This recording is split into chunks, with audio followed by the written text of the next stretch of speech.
नमस्कार, dB live Chhattisgarh में आपका स्वागत है। छत्तीसगढ़ की तमाम बड़ी खबरों के साथ मैं हूं सिमरन कौर। आइए देखते हैं आज की सुर्खियां।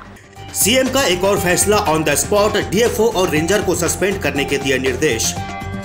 मंत्री लखमा के भगवा पहनने पर नक्सलियों ने जताया ऐतराज, कार्यक्रम के बहिष्कार की दी चेतावनी। और कोयले का भंडार खत्म होने के बाद क्या होगा कोरबा जिले का, सरकार के समक्ष पेश की गई भविष्य की योजना। छत्तीसगढ़ के मुख्यमंत्री भूपेश बघेल भेंट मुलाकात कार्यक्रम के तहत सूरजपुर जिले के दौरे पर रहे। उन्होंने रघुनाथ नगर में पेड़ के नीचे अपनी चौपाल लगाई। इस दौरान उन्होंने ग्रामीणों की शिकायत पर मौके पर ही कठोर कार्रवाई का ऐलान किया। सूरजपुर में इस कार्यक्रम के दौरान आसपास के गांवों से हजारों लोग मुख्यमंत्री से मिलने पहुंचे थे। यहां गौठान बनाने में लापरवाही की बात सुनकर मुख्यमंत्री भूपेश बघेल को गुस्सा आ गया। मुख्यमंत्री ने डीएफओ समेत 3 कर्मचारियों को फौरन निलंबित कर दिया। मुख्यमंत्री ने डीएफओ मनीष कश्यप, पूर्व प्रभारी डीएफओ बीएस भगत और फॉरेस्ट रेंजर को सस्पेंड कर दिया।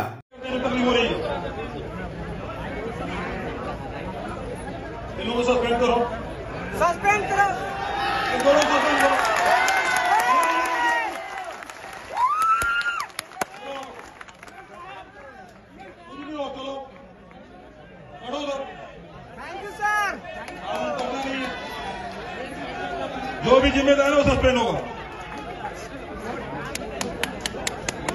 सरकार बनाती योजना आम जनता के लिए, किसानों के लिए, जी सर, मवेशियों के लिए, और ये लोग मजाक बना रखे हैं।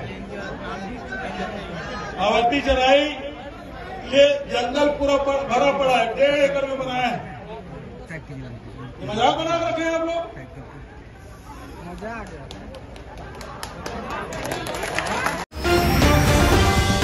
छत्तीसगढ़ के आबकारी मंत्री कवासी लखमा के भगवा वस्त्र पहनने पर अब माओवादियों को ऐतराज होने लगा है। माओवादियों ने कवासी लखमा पर आदिवासी संस्कृति का हिंदूकरण करने का आरोप लगाया है।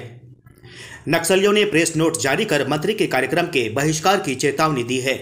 दक्षिण बस्तर सब जोनल प्रवक्ता और हार्डकोर इनामी नक्सली समता ने कहा है कि कवासी लखमा बस्तर के मेला मड़ई में शामिल होकर आदिवासी संस्कृति का हिंदूकरण करने में लगे हुए हैं। यहाँ जो भी आयोजन किए जा रहे हैं उसमें वे भगवा वस्त्र पहनकर शिरकत कर रहे हैं। आयोजनों के तौर तरीकों को हिंदू रीति रिवाज के अनुरूप बदलने की कोशिश में लगे हुए हैं।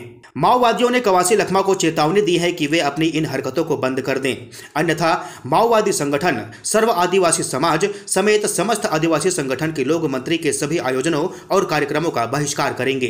भाजपा और उसकी सरकारें आदिवासी संस्कृति के हिंदूकरण करने की कोशिशों में तेजी ला रही हैं। प्रेस नोट में यह भी कहा गया है कि झूठे मुठभेड़ों, नरसंहार जैसी घटनाओं को अंजाम देने का काम चल रहा है। माओवादियों ने कहा कि यदि इन सब चीजों को यही नहीं रोका गया तो मंत्री का विरोध जोर शोर से किया जाएगा। देश भर में आपूर्ति होने वाले कोयले का 16% हिस्सा अकेले कोरबा जिले में उत्पादित होता है और यह जिला कोयले से 7,000 करोड़ रुपए से भी अधिक टैक्स हर वर्ष सरकार को देता है। चिंता करने वाली बात यह है कि आने वाले 30 वर्षों में कोयले का स्टॉक खत्म होने लगेगा, तब इस जिले का क्या होगा, यह अभी से सोचने की जरूरत है।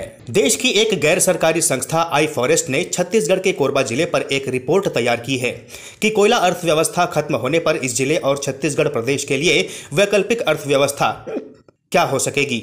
इस संस्था के प्रमुख चंद्रभूषण ने मीडिया के समक्ष इसकी जानकारी देते हुए बताया कि कोयले से प्रमुख तौर पर बिजली का उत्पादन होता है और इससे बनने वाली बिजली महंगी होती जा रही है। इसके मुकाबले में सौर ऊर्जा, पवन ऊर्जा या पन बिजली सस्ती होती जा रही है। ऐसे में लोग सस्ती बिजली खरीदेंगे, तब कोयला खदानों का क्या होगा और ऐसे खदान वाले इलाकों की अर्थव्यवस्था का क्या होगा।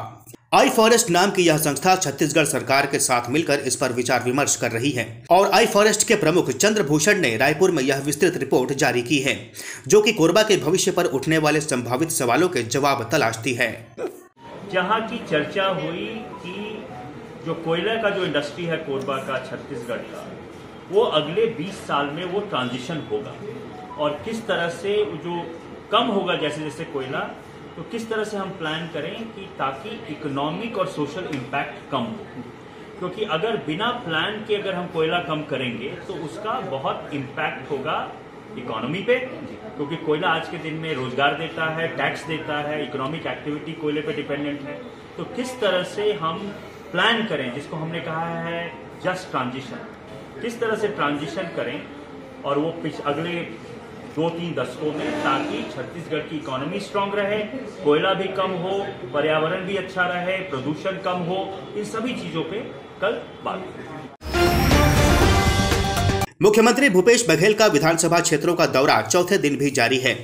मुख्यमंत्री ने प्रतापपुर में अधिकारियों के कामकाज की समीक्षा के बाद मीडिया से चर्चा में कहा कि राजस्व विभाग के शिकायतों की सुनवाई के लिए ऑनलाइन कॉल सेंटर खोले जाएंगे।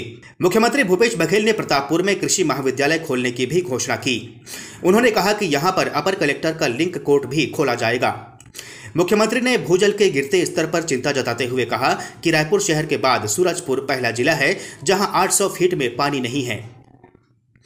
मुख्यमंत्री भूपेश बघेल ने कहा, भूजल में पानी की कमी को दूर करने पर विशेष ध्यान देने की जरूरत है। मुख्यमंत्री ने अधिकारियों से कहा कि अगर किसी गरीब को राशन कार्ड नहीं मिल पा रहा है तो यह हमारी गलती है।